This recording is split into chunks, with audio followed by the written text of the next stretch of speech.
আজকে আমরা জানব নবম দশম শ্রেণীর উচ্চতর গণিতের আংশিক ভগ্নাংশের সর্বশেষ নিয়ম অর্থাৎ পঞ্চম নিয়ম সম্পর্কে।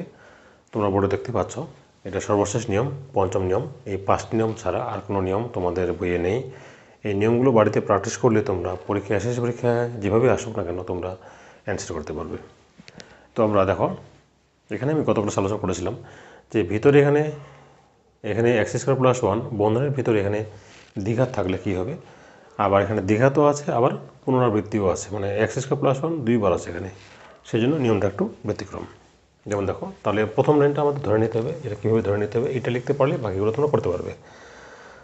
যেমন দেখো, নর্মালি আমরা যেটা করব যে আমরা ধরি এটা কিন্তু সর্বশেষ নিয়ম, পঞ্চম নিয়ম, আর নিয়ম নাই তোমাদের বইয়ে। তাহলে এটা আমরা ইজিলিভাবে ধরে নিতে পারবো। একটা অভয় চিহ্ন দিয়ে a/x আমরা লিখবো এক্সটাকে। এখন এখানে দ্বিঘাত থাকলে আমি চতুর্থ নিয়মে আলোচনা করলাম যে দ্বিঘাত থাকলে bx + c আকারে ধরে নিতে হয়। আর নিচে কত হবে, x² + 1 প্লাস, আর যেহেতু এখানে পুনরাবৃত্ত আছে, মানে x² + 1 দুইবার আছে, সেজন্য কী করতে হবে, প্রথমে আমরা নিব x² + 1, এরপরে নিব x² + 1 হোল স্কোয়ার। এখানে দেখো, এরপরে নিব আমরা x² + 1 হোল স্কোয়ার। আর এখানে যেহেতু bx + c ধরেছি, এখানে নিব dx + e। এইভাবে পঞ্চম নিয়মের প্রথম লাইনটা ধরে নিতে হয়। আমি আবার বলতেছি, এখানে x আছে, a/x তো এমনি হয়ে যাবে, নর্মালি হয়ে যাবে। আচ্ছা, এখানে কী হবে, যেহেতু এখানে দ্বিঘাত আছে, x² থাকার কারণে কী হলো, bx + c হলো। আর এখানে আবার হোল স্কোয়ার আছে, মানে দুইবার পুনরাবৃত্ত, সেই জন্য প্রথমে আমরা x² + 1 লিখব, আর পরে লিখব x² + 1 হোল স্কোয়ার। যেহেতু আমরা দুইবার লিখতেছি, কাজেই একবার নিব আমরা bx + c, পরের বার নিব dx + e। বাস, এটুকু লিখলেই আমাদের নিয়ম ক্লিয়ার। এখন আমরা বাকিটা আগের নিয়মে যেভাবে আমরা ওই যে 1 নং সমীকরণের উভয় পক্ষকে এটা দিয়ে গুণ করবো, সেই নিয়মে চলে যাব। এখন যেটা করতে হবে, 1 নং সমীকরণের বাম পাশে হরে যা আছে সেটা দিয়ে আমরা উভয় পাশে গুণ করব। দেখো, তাহলে এখানে আমরা লিখব উভয় পক্ষকে 1 নং সমীকরণের কথা লিখতে হবে পরীক্ষার সময়। 1 নং সমীকরণের উভয় পক্ষে বা উভয় পক্ষকে x × x² + 1 দ্বারা গুণ করে পাই। এটা দ্বারা কী করে পাই, গুণ করে পাই। আমরা 1 নং সমীকরণের উভয় পক্ষকে x × x² + 1 হোল স্কোয়ার দ্বারা গুণ করে পাই। গুণ করলে এখানে দাঁড়াবে, গুণ করলে এখানে দাঁড়ায় 1 = আমি একবারে সংক্ষেপে লিখতেছি। এখানে কি আছে দেখো, এখানে আছে x, তাহলে তোমরা শুধু এক্সটাকে বাদ দাও, বাকিটা এর সাথে গুণ করে দাও। দেখো, আমরা গুণ করে দিব, a × কত হবে, x² + 1 হোল স্কোয়ার প্লাস, এখানে দেখো, এখানে x² + 1, এখানে দুটো আছে, একটা বাদ যাবে, তাহলে এখানে কি থাকবে, একটা, এখানের সাথে একটা কাটা যাবে, এখানে থাকবে একটা, তার মানে কি থাকতেছে x × x² + 1 এর সাথে এটা গুণ হয়ে যাবে। দেখো, তাহলে bx + c এর সাথে গুণ হচ্ছে কত, x × x² + 1 গুণ হচ্ছে।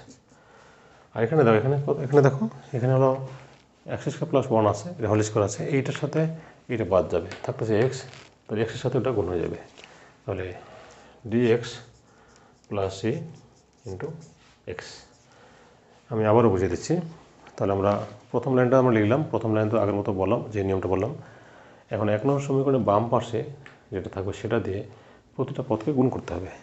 যেহেতু এখানে আমরা গুণ করতাম, তো এটা কিন্তু পুরোটা কাটা যেত, কাজে সেখানে 1টা থাকবে। এটা তোমরা কী করে করবে, এই x বাদ যাবে, এখানে যা থাকবে সেটা দিয়ে এটা গুণ হয়ে যাবে। এখানে x² + 1, এখানে দুটো ছিল, একটা বাদ গেছে, ওইটার সাথে একটা, আর bx + c এটা গুণ হয়ে গেল। এখানে দেখো, x² + 1 হোল স্কোয়ার, এটা বাদ যাবে, আর এই x এর সাথে এটা কী হয়ে যাবে, গুণ হয়ে যাবে। বাস, এটুকু লিখলেই যথেষ্ট। এখন যেটা করতে হবে সেটা হলো প্রতিটা পদকে গুণ করে দাও।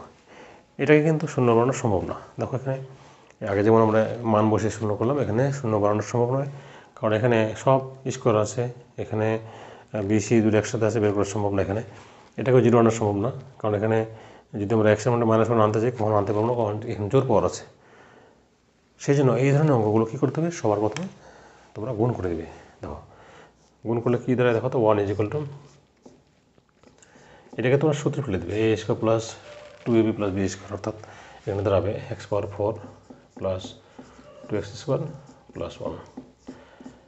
আমি এখানে কী করেছি এখানে a + b হোল স্কয়ার সূত্র প্রয়োগ করেছি, a² + 2ab + b²। a² মানে x² কত, x⁴ হবে + 2ab তোমরা জানো, আর বাকিটা এখানে গুণ করে দাও। দেখো bx + c এটা দিয়ে গুণ করো, তাহলে x³ + x প্লাস এখানে dx² প্লাস কত ex। এখন দেখো আমাদের গুণটা করতে হবে ভালোভাবে। 1 = এখানে ax⁴ plus 2ax² plus a plus এখানে গুণ করো bx⁴ plus bx² plus x³ plus cx plus dx² plus ex। দেখো আমি এখানে গুণ করে দিয়েছি, আমি আর একবার গুণটা তোমাদের দেখিয়ে দিচ্ছি কীভাবে গুণ করেছি আমি। এখানে দেখো এটাকে আমি a plus b whole square সূত্র প্রয়োগ করলাম, এখানে নর্মালি কোণ bx + c বসে গেল, এক্সের সাথে x² x³ x দিয়ে 1x, এখানে dx × x dx², এর সাথে x ex। তারপরে দেখো এখানে এখন এটা তো গুণ হয়ে গেছে, এর সাথে ax⁴, এর সাথে 2ax² মানে 2x², আবার এর সাথে 1 কত হবে a। এখানে দেখো bx x³ bx⁴, bx এর সাথে ax কত bx², c এর সাথে x³ cx³, c এর সাথে x cx, আর এখানে dx² আর ex আমরা রেখে দিয়েছি, বাস। এখন দেখো এখানে তো মান বসে শূন্য করা যাচ্ছে না, এখন আমরা সব সমীকৃত করব। দেখো উভয় পক্ষ থেকে আমরা এখানে কিন্তু তিন ধরনের পাওয়ার আছে। এখানে দেখো x⁴ আছে দুই পাশে, তারপর এখানে x³ আছে, তারপরে আছে x² 3 জায়গা আছে, তারপরে x আছে, এই যে x আছে, আবার ধ্রুবপদও আছে। এই কিন্তু ধ্রুবক, কারণ এর সাথে এখানে x দেওয়া নাই। এখন লিখব উভয় পক্ষ থেকে,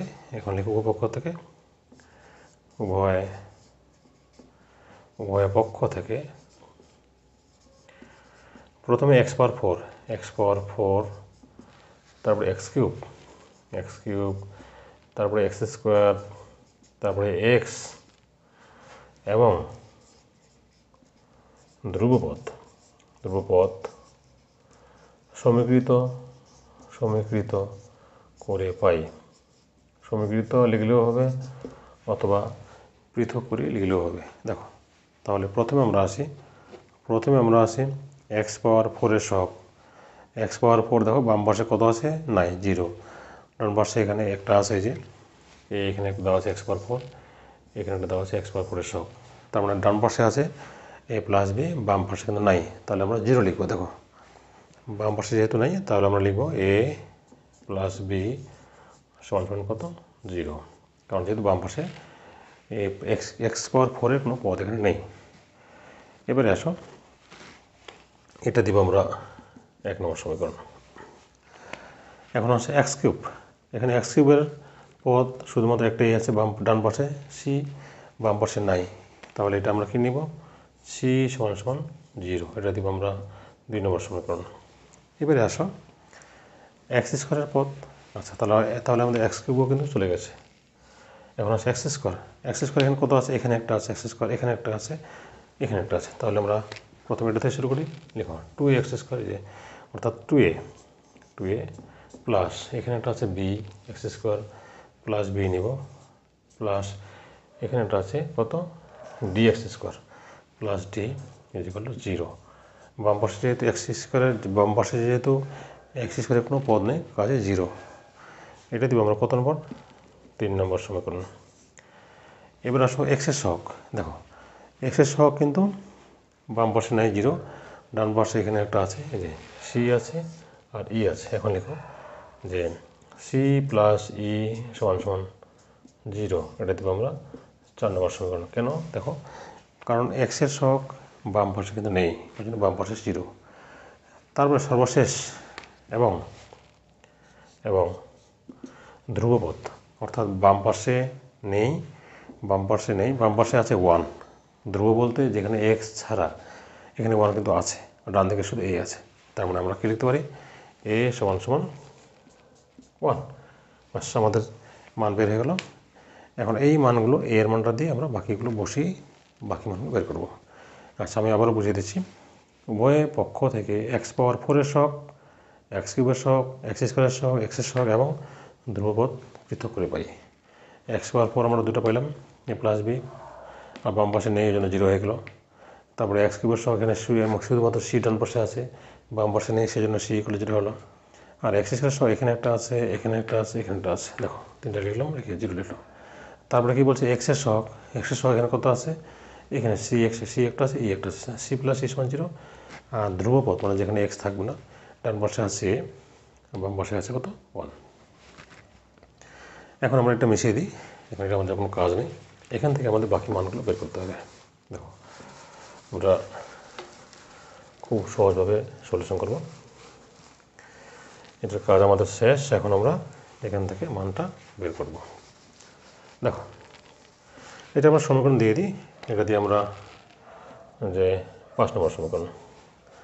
তাহলে দেখো, 5 নম্বর সমীকরণ থেকে আমরা পাচ্ছি এর মানটা 1, আর 2 নং সমীকরণ থেকে পাচ্ছি আমরা সি এর মানটা 0। এখন দেখো, আমরা এখান থেকে 1 নংয়ে আমরা যদি এর মানটা বসিয়ে দিই তাহলে কিন্তু বি পাবো। দেখো 1 ইমপ্লাইজ 1 নং সমীকরণেতে পাই। এখানে দেখো, আমরা এর মানটা 1 বসাবো, 1 plus b is equal to 0। তার মানে এখান থেকে কত হবে, বি এর মানটা কত পাচ্ছি, -1। বি এর মানটা কত পাচ্ছি আমরা, -1। এখন দেখো না, আমরা কিন্তু এ এর মান পেয়ে গেছি, বি এর মান পেয়ে গেছি, সি এর মানও পেয়ে গেছি। এখন আমরা এখান থেকে যে কোনো একটা থেকে প্রথমে বের করলেই হবে। যদি আমরা 4 নংয়ে আসি, 4 নং থেকে এখানে সি প্লাস ই, আমাদের সি এর মানটা 0 আছে, তাহলে 0 plus E is equal to 0। অতএব এখান থেকে ই এর মানটা কত আছে, 0 হলো। এবারে দেখো, এখানে আমরা 3 নং সমীকরণ থেকে দেখো, 3 নং সমীকরণ থেকে যদি আমরা এ এর মান আর বি এর মান বসিয়ে দিই তাহলে কিন্তু ডি এর মান পেয়ে যাবো। এখন আসো 3 নং সমীকরণ থেকে, 3 নং হতে পাই 2a, অর্থাৎ এ এর মানটা পেয়েছে 1, 2 × 1 প্লাস, আর বি এর মানটা পেয়েছে কত, -1। এখানে আমরা -1 বসাবো, -1, আর ডি এর মান আমরা বের করবো, ইজ ইকুয়াল টু 0। তাহলে দেখো 2 - 1 plus D is equal to 0। তাহলে 1 প্লাস ডি সমান 0, ডি সমান কত, -1। আমি তোমাদের আরেকবার সুন্দর করে বুঝিয়ে দিচ্ছি। দেখো, এখানে আমরা 1 নম্বর, 2 নম্বর, 3 নম্বর, 4 নম্বর, 5টা সমীকরণ আছে আমাদের মোট। 4 নং সমীকরণে দিয়ে দেখো, 5 নং সমীকরণতে পাই এর মানটা 1, এর মান বসিয়ে দিলাম। 2 নং সমীকরণতে পাই সি এর মানটা 0, সি ইকুয়াল টু 0। এখন এখানে 1 নং সমীকরণে যদি আমরা এ এর মানটা বসিয়ে দিই, এখানে বসিয়ে দিই, তাহলে কিন্তু এখানে বি এর মানটা পাওয়া যাবে। এখানে যদি 1 নং হতে পাই, আমরা এখানে এ এর পরিবর্তে 1 বসালাম, এই যে plus b is equal to 0, b equal কত, -1। এবার আমরা 4 নম্বর সমীকরণ আছে। 4 নম্বর সমীকরণে কী হলো, এখানে সি এর মানটা 0, এই 0 আমি 0 বসিয়ে দিলাম, প্লাস এখানে ই ইজ ইকুয়াল টু 0, ই এর মানটা 0। এইবার আসি আমরা সর্বশেষ 3 নম্বর সমীকরণ। এখানে দেখো 2, আর এ এর মানটা কিন্তু 1, এই যে 1, এখানে 2 × 1, আর বি এর মানটা -1, মাইনাস প্লাসে কী হলো, মাইনাস হয়ে গেলো, প্লাস ডি, এই ডি 2 থেকে গেলে 1 হবে, ডি সমান 0, ডি ইজ ইকুয়াল টু -1। এই মানগুলো এখন আমরা 1 নং সমীকরণে বসিয়ে দিলে আমাদের আংশিক ভগ্নাংশ প্রকাশ হয়ে যাবে।